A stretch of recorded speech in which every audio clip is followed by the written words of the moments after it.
Okay. It's research time. Now, all of you have seen the Duke UCF game. You guys have all seen how it ended. I don't need to remind you about the ending. You guys all know what happened. But it got me thinking, did the refs goof? Did they goof up at the end of this game?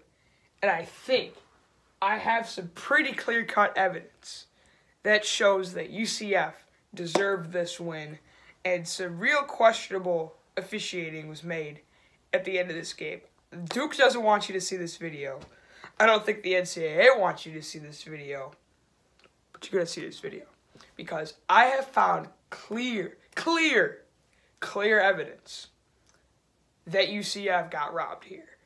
And now Michigan State's probably going to have to play Duke, which a little salty about, but not going to worry about that too much. We have to take care of LSU first.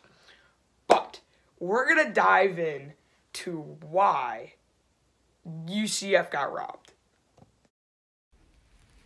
Alright, so the first play we're going to dive into is, hold on, let me get it here. Here, this play where if we pause right here, UCF is up by 3 with 17.4 seconds. Duke needs a 3 to tie this game. And you can check the wide open Trey Jones in the corner. Just look at the corner.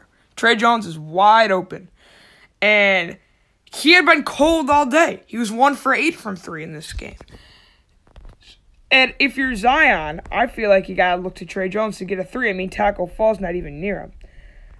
But you see, they have a smaller defender on him. He drives. Now, I'm not sure if this is a charge because I do think he's kind of moving. I don't think that's a charge. By the way, if you're Zion here, I'm kicking to someone for 3 because you're down by 3. But he turns, and if you're Taco Fall, big boy's got 4 fouls. What do you do when you have the best player in college basketball coming right at your face? Now, if we examine the situation, they're down by 3. If he gets out of the way, then Duke's probably going to just get a layup and then have to foul. But it's a split-second decision, and when you're a foot taller than him, you're going to put your hands up, and that's what Taco does.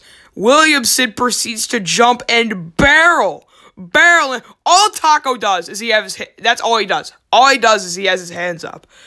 And Williamson proceeds to barrel into him. If that's not a charge, I don't know what is. I mean, Taco's not even moving, and he gets barreled into. Now, I'm not sure about the rules on this, but we're going to have to.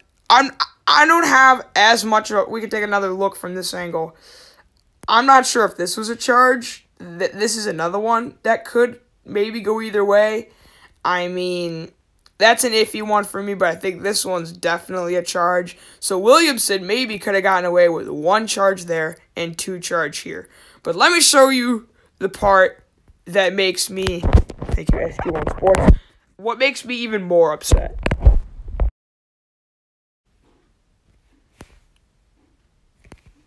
Okay, so now Zion is shooting his free throw since he got fouled. Now, if he makes this tie game, no problem. Now, I had somebody ask me, did he miss this on purpose? There's no way he missed this on purpose. There's absolutely no way. Zion's not the best free throw shooter, only shoots 64%. I don't think there's any way in the world that he misses this on purpose. But look at RJ Barrett. Look at him. He proceeds to just hold the oblivion out of this guy. Rebound ends up coming right to him. And since, what's his name? You can see the dude charging on his back. He misses. Since he misses, that's the easiest layup of all time. But it's not Barrett I have a problem with. Because that's a little iffy right there. Check Delurier. He's opposite of Barrett on the free throw line. Watch what he does. Watch his right arm. It's his right, your left. Look at that. He clamps down on that UCF guy's arm. Look at that. He proceeds to clamp down and holds it throughout the entire, like, he reached up with one hand, he still has his other hand locked. And that's a specific rule that we're going to dive into. You can't do that. He has his arm completely hold for 1, 2, 3, 4. Look at that. Look at that. He just holds on to it. Now, that is, by definition, called a hook and hold. I'm going to dive into the rules of a hook and hold, and obviously we know UCF ended up missing this at the end, which is a shame. But let me show you the hook and hold rule.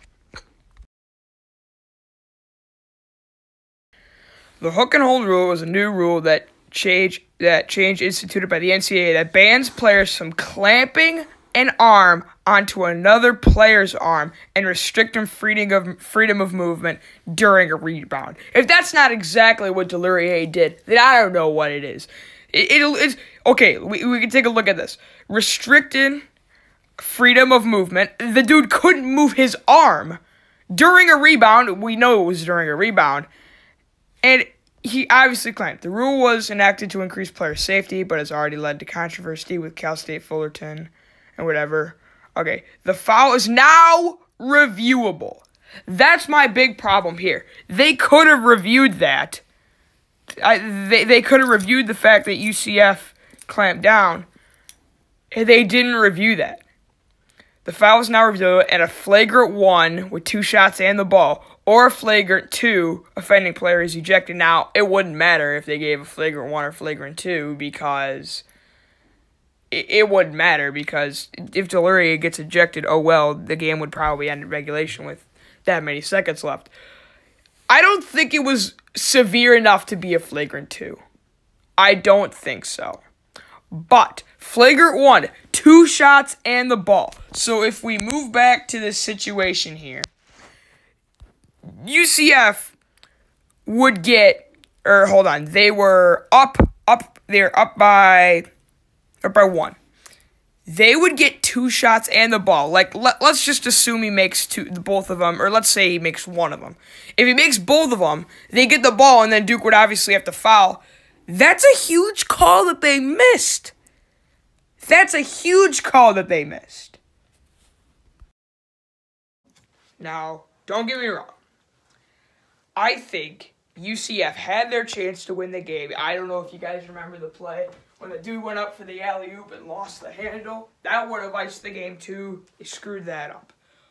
All I'm saying is, in really close games, real tight, close games that come down to the stretch, Duke, and this applies equally to Kentucky, they get so many favorable calls or no calls.